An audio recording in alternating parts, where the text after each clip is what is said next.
Good morning, guys. Welcome to Lady J Love's channel, where God turns your frowns upside down, and He'll do it if you let Him.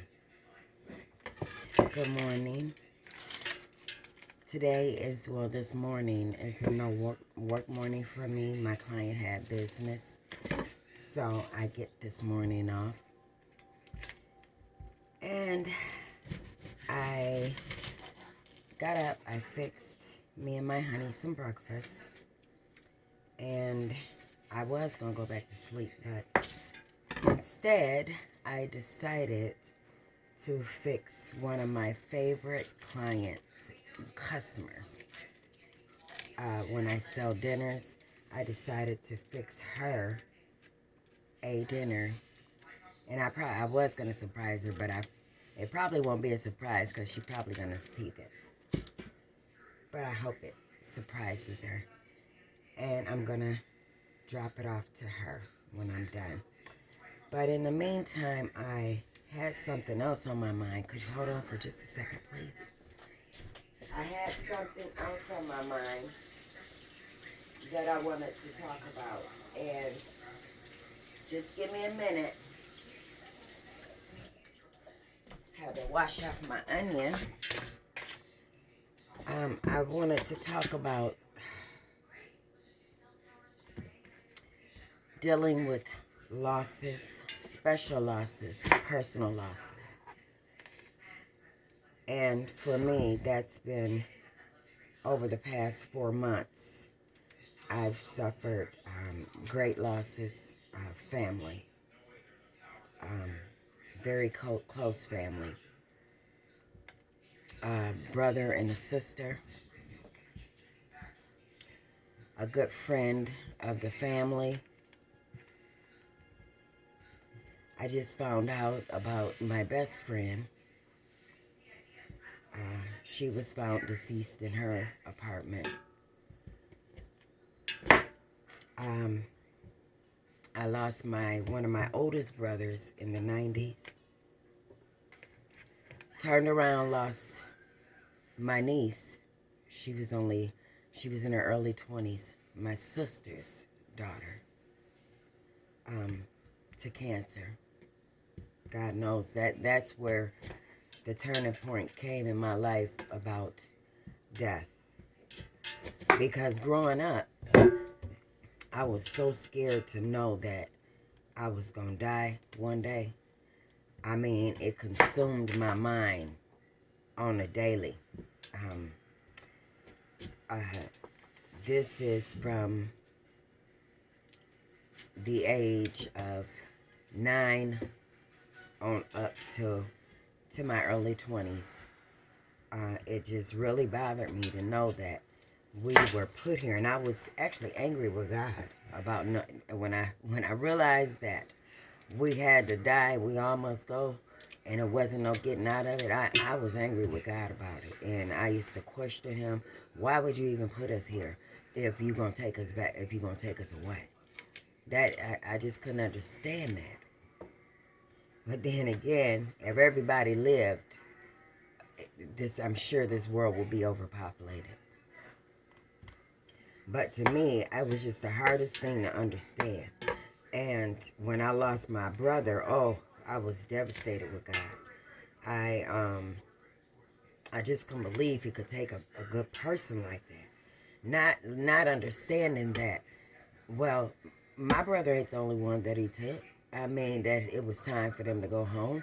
There's other families that suffered the same loss. But, yeah, here I am blaming God and arguing with God and stuff like that. You can't do that.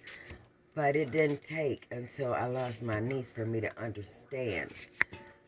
Death is real. It's actually coming, and there's no way of getting out of it. And you cannot let it consume your life when you lose someone that you love, because it could have been you. It could have been your neighbor's loved one. It could have been anybody else's loved one. We're no different. We're no better. We're no specialer. So when you, as time go on, after you lose so many people, you begin to put up a shield to guard your soul, to guard your spirit, because losing someone so close like that, it tears at you.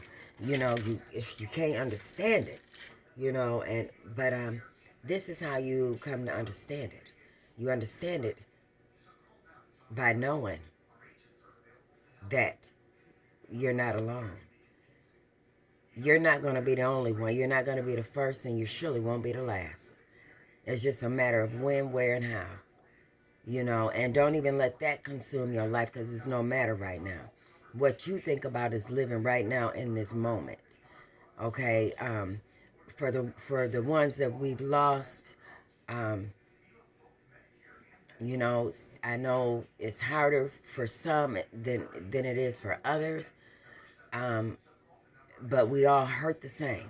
We all hurt. It's just a matter of how you deal with that hurt. Because once their spirit has left their body, okay, they began a new life. And that new life is with Jesus. They're never gone. They're never gone. They're always here in your heart and in your spirit, you know. And you have to, you know what? This is how I learned how to deal with it. Hold on, guys. I started dealing with it like this. When someone I love passes away, I begin to search for the positive in it. I begin to search for the positive in their death. And the positive thing is, they don't have to suffer no more. They don't have to worry about no bills. They don't have to worry about no chaotic situations. They don't have to worry about what nobody think about them. They don't have to worry about not having what they need or want. They got it all. They got it all. They got it all, and they mostly got the glory of Jesus. Okay? So, why would I be selfish? Why would I be selfish and keep hanging on to anger about how they went when there's nothing I can do about it? Why they went? Because there's nothing I can do about it. What I can do is keep their memory alive. What I can do is keep loving them just as strong as I loved them but when they was alive. What I can do is think about all the wonderful memories we had together and the things that we talked about when we did talk. And, you know, just hanging on to what I have. Because one day I will be there. We all will be there. And if I went on day after day grieving about the loss of my loved ones, I would be miserable. I don't want to live the rest of my days miserable. I don't want to live the rest of my days in sorrow, unhappy. When they're happy, they're happy now. Their souls are at rest. Their souls are at peace.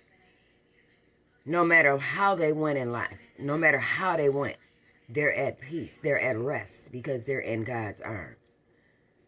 We're still here. We still got to survive here. We still got to make it through until our number is up.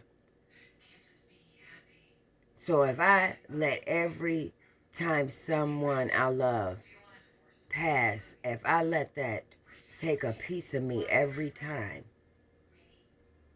there will be nothing left of me. And I just as well be dead.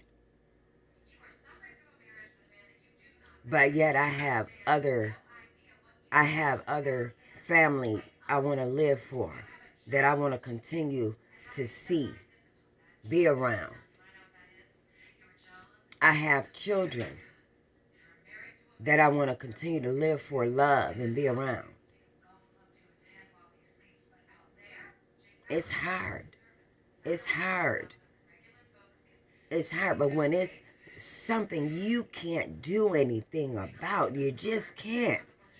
No matter how much you think about it, no matter how much you question yourself, how did this happen? Why did this happen? Sometimes you'll never get the answer. But in order to keep your peace, keep your solitude, your mind, and keep your heart and spirit from shattering, you have to let God heal you in time. Okay? But you can't keep hanging on. The only way you're going to be healed, is if you let go of those painful, negative, nagging thoughts that keep going through your head.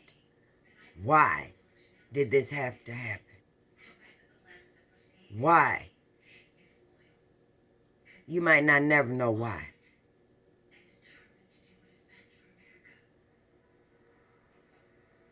But let that why turn into a healing process. Get over that hump of why. There's nothing you can do about it. It was nothing you could do about it then. There's nothing you can do about it now. And worrying yourself to death or draining yourself of life is not going to help you. So I say this. Continue to love and love hard on the family that's still here. Because as you can see, tomorrow ain't promised to you. You don't know when, where, or how. But myself, I want to enjoy every moment that I can, or that I'm allowed to, or that people will allow me to enjoy with them. When I tell you I love you, I love you. I love everybody. I even love the killer that may stay a block over. I love that prostitute that's working that corner. I love that prejudiced man that stayed a few blocks down the street. I love the no good president. I love you. I love you, and you want to know why? Because it's God's law. I don't have to like you, but I love you because it's God's law. And people might say, oh, yeah, right. Huh. You can cut me open and the love will just pour out.